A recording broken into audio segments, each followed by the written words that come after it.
नमस्कार। आज के मुख्य समाचार इस प्रकार हैं।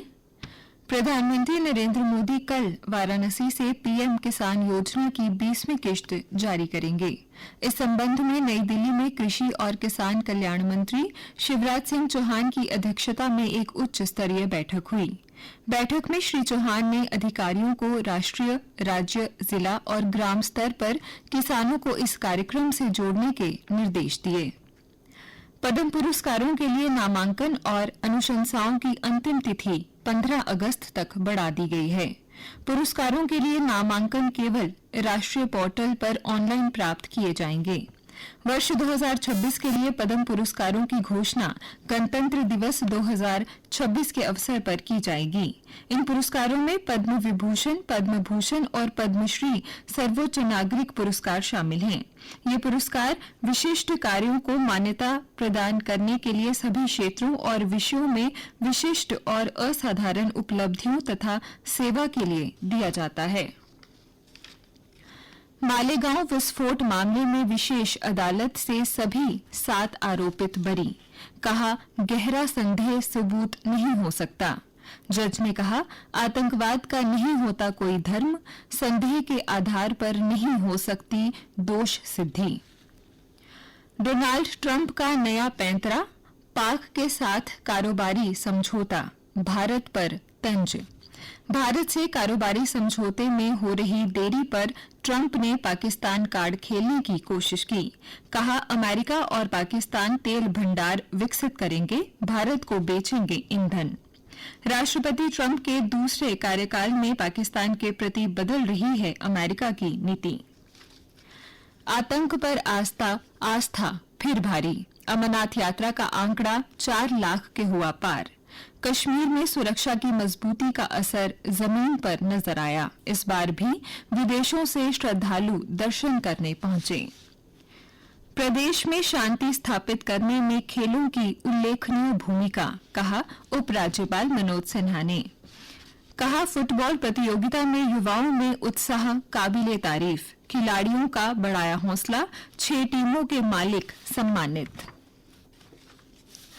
किसान संपदा का बजट 6,520 करोड़, एनसीडीसी को भी मिले 2,000 करोड़। केंद्रीय कैबिनेट ने वीरवार को किसानों व रेलवे से जुड़े 6 अहम निर्णय लिए।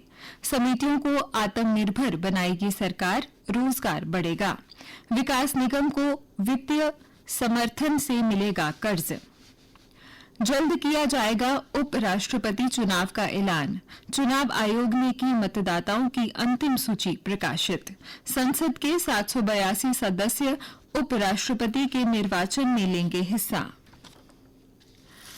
रेल मंत्री अश्विनी वैष्णव ने जम्मू से श्री माता वैष्णो देवी कटरा के बीच नई अतिरिक्त रेलवे लाइन के निर्माण के लिए फाइनल लोकेशन सर्वे को मंजूरी देने की घोषणा की। ये फैसला जम्मू कश्मीर में रेल कनेक्टिविटी को मजबूत करने की दिशा में एक अहम कदम माना जा रहा है। अब कुछ अन्य समाचारों के साथ मेरी सहयोगी रोहिणी शर्मा। धन्यवाद महेश्वरी। जानीपुर पुलिस थाने के प्रभारी इंस्पेक्टर विक्रम शर्मा को गृह मंत्रालय द्वारा उत्कृष्ट जांच पदक से सम्मानित किया गया है। उनको यह पुरस्कार वर्ष 2020 में एंटी करप्शन ब्यूरो में उनके उल्लेखनीय और पेशेवर जांच कार्य के लिए प्रदान किया गया। मुख्य सचिव अटल डुल्लू ने जम्मू कश्मीर में narcotic drug psychotropic act NDPS मामलों के प्रभावी निपटारे के लिए जांच प्रक्रिया को और मजबूत बनाने पर जोर दिया है। श्रीनगर में नार्को समन्वय केंद्र की 14वीं यूटी स्तरीय बैठक में मुख्य सचिव ने कहा कि जांच की गुणवत्ता अदालतों में एनडीपीएस के अंतिम परिणामों को सीधे प्रभावित करती है। जम्मू विश्वविद्यालय ने विकसित भारत युवा संवाद कार्यक्रम VBYCP की शुरुआत की है। इसका उद्देश्य युवाओं को देश के विकास में सक्रिय भूमिका निभाने के लिए प्रेरित करना है। जम्मू विश्वविद्यालय के ब्रिगेडियर राजेंद्र सिंह ऑडिटोरियम में कल जम्मू कश्मीर व लद्दाख के पूर्व मुख्य न्यायाधीश ताशी रब्स्तान ने इसका शुभ आरंभ किया। 4 दिवसीय कार्यक्रम में युवाओं को नेतृत्व, नवाचार और सामाजिक जागरूकता पर जानकारी दी जाएगी।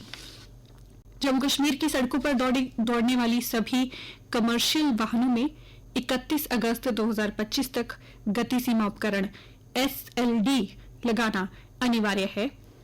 अगर इसका पालन नहीं किया गया तो ऐसे वाहनों के विरुद्ध मोटर परिवहन विभाग की ओर से नियमों के तहत आवश्यक कार्रवाई की जाएगी। प्रदेश में सड़क हादसे रोकने के लिए परिवहन आयुक्त ने दिए निर्देश। श्रीनगर में हुई बैठक में RTO और ARTO को भी दिए गए आदेश। इग्नू जम्मू कश्मीर में पहली बार केवल छात्राओं के लिए लर्नर सेंटर खोलने जा रहा है। ये शिक्षार्थी केंद्र सरकारी महिला कॉलेज उधमपुर में खोला जाएगा। जनवरी से शुरू होने की उम्मीद है।